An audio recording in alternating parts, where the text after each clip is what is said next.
Kia ora and welcome to a new video from NZ Pocket Guide. There is really nothing that compares to the towering, majestic mounts bursting out of the seas that you can witness in Milford Sound. So if you have that on your itinerary, listen up. I have plenty of tips to make sure that you stay there. It's exceptional. Without further ado, let's get started.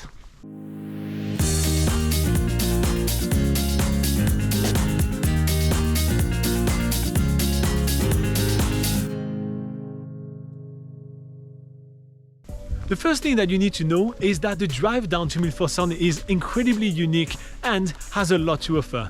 There are countless pit stops there and you won't regret making an entire meal out of it. Seriously, if you can make it a whole day driving down to Milford Sound, you won't regret it. However, you need to know that in winter especially, the road down to Milford Sound is likely to close from time to time.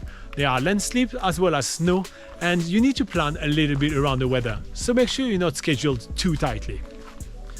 Okay, once you are in Milford Sound, there are many different things to do there, including cruises.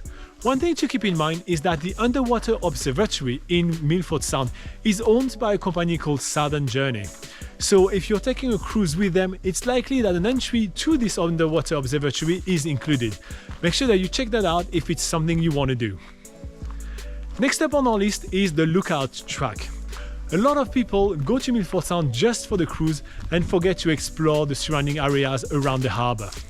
There is a small track of only 10 minutes called the lookout track that offers, in my opinion, some of the best views of Milford Sound, so make sure to check it out.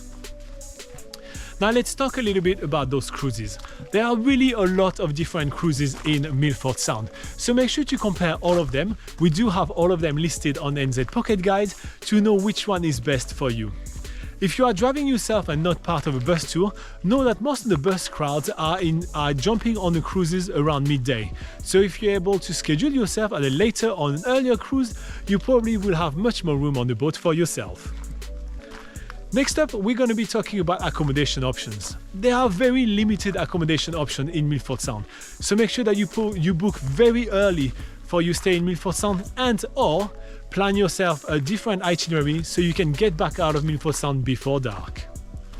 Finally, our personal preference here at the NZ Pocket Guide is to take a bus tour down to Milford Sound from Queenstown. A lot of the bus tours actually stop a lot along the way in order to let passengers stretch their legs and discover the amazing hidden gems along the way. Plus, it avoids you a very long drive there. That's what we prefer, so we just wanted to let you know. Alright, that's everything I have for you today. There is much more information on nzpocketguide.com, so check it out. And the whole team is joining me in wishing you the best time ever in New Zealand.